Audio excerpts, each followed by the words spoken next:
What's going on, everybody? As you know, when I take these little trips, I always bring a certain small collection of fragrances with me to give myself a few options. And most of the time, I tend to bring some pretty heavy hitters. And that's definitely the case here. And I want to just go over them with you briefly and discuss why I brought these particular fragrances and what they're good for, really. Stay tuned.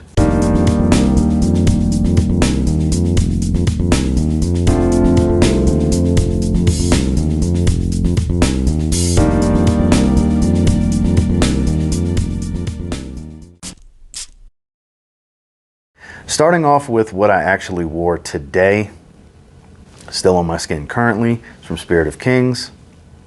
It's called Matar. This is a niche Creed Aventus clone. I say niche because of the quality of the oils, but the difference here is it's more blackcurrant birch heavy. Yes, pineapple, apple, all the other fruitiness and everything is there, but it's in more of a supportive role. It's more, the balance is a little bit different. It's much more bitter. It's a bitter fruitiness, blackcurrant dominant, and it's a lot more smoky, hence the birch. Same note breakdown, just the balance is a little bit different.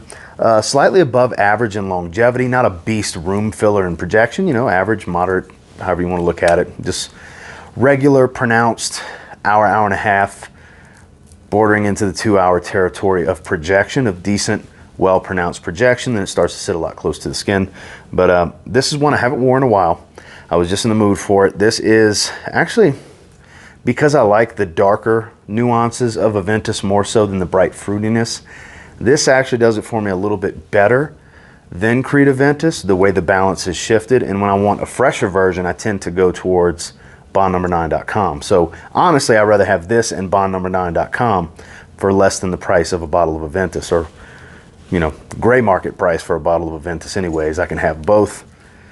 And, you know, it serves both purposes.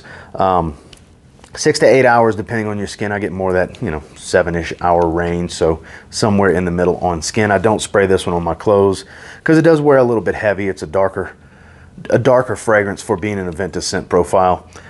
So, you know, with it sitting a little heavier, I don't really trust it to not stain. I don't know the color of the juice inside, the oils. I don't trust it to not stain my clothes, but it does smell fantastic. I don't know how easy it is to get a sample of this. Nicheperfumes.net is the place to get fragrances from Spirit of Kings, and it's definitely a good one. I know Creed Aventus clones are played out to death, and not everybody's going to want to spend, you know, $100+ on a niche clone of Creed Aventus, but this one is a good one. It's definitely a good one. That's Matar from Spirit of Kings. So I'm actually kind of going through these in chronological order of how I plan to wear them. So during the day tomorrow, or at the airing of this video anyways, I just got this one in the mail. It's very striking. It kind of grabs me. It's a masculine, very masculine scent profile, but it kind of speaks to me because it's got a lot of depth to it. It's a Roja Parfums fragrance, so it's quite complex. I'm talking about Harrods Parfum pour Homme. Yes, I went ahead and brought this one with me. Couldn't help myself. Man, does that smell good. There's a strong citrus, fruity, almost fruity sweet type of smell up top. Oak moss. It's supposedly a citrus fragrance, but it's got more of a sweet fruitiness in the opening to me personally. I have not wore this one on skin yet. I've only smelled it in the air, like just now, and on a test strip so far. And what I've gathered is it's much more sweet up top than just fresh from the fruits that are in here. It's citrus dominant, but it does have that chypre appeal because of oak moss and stuff like that. Very masculine, very well put together, but not too serious. So I do plan on wearing this one during the day tomorrow, or like I said, at the day this video goes live, it'll be my scent of the day. But I'm actually quite excited to wear this one. This one really kind of grabs me, even off the paper. I don't find it may fall flat. It just doesn't smell like it's falling flat. I haven't put it on skin yet, so I can't confirm nor deny how it is on the paper yet. But I'm actually pretty excited to wear this one. That's why I wanted to bring it. Special occasion. We took a little trip, and figured special occasion's a good time to bust out Harrods Parfum pour Homme. Now, we did eat kind of a late lunch, early dinner already today. Today's our first day here. So tomorrow, again, when this video goes live, it'll be that day. We're probably gonna go have dinner at a nice steakhouse, something like that. And I did bring a date night fragrance with me, one that I've been putting off wearing, I guess for the right situation. So Ultra Male will be my scent of the evening. That is what I'm planning on wearing. Super sweet. The air vent's got it blowing right in my face. So as long as I lean right here, it'll just hit me. There's no need for the wave.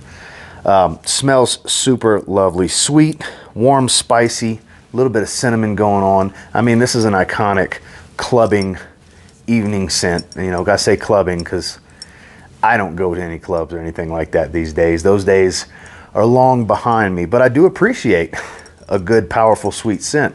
And this is definitely a powerful, sweet scent, well beloved in the community, and for good reason. Now, yes, it is on the synthetic side, but it can pull a compliment or two from what I understand. I haven't wore it yet, so I can't say yes or no to that because I've never gotten a compliment because I've never worn this fragrance yet. So tomorrow night for dinner will be the first time. I have done some test sprays on skin. The wife does like the way it smells, so that's why it's going to make its way into my dinner rotation for the, you know, the handful or so that are kind of my go-tos. This one's going to go in for a little while. We'll see how much we both enjoy it, but for dinner tomorrow night will be my first wearing of Jean Paul Gaultier's Ultra Male. The following day, I brought one that's quite special to me that I have not wore since 2020. Okay, I have not wore this yet in the year 2021. And this is quite a unique fragrance. It's from Amouroud. It is called White Hinoki. So what's special about this one is that Hinoki wood. It's a boozy, citrusy type of wood. Man, it's different. It's different. There's these greens up top, the strong, dominating note of that Hinoki wood. It's all about this Hinoki wood. It dominates the scent profile. It's got a woody appeal, but it's a strange boozy citrus.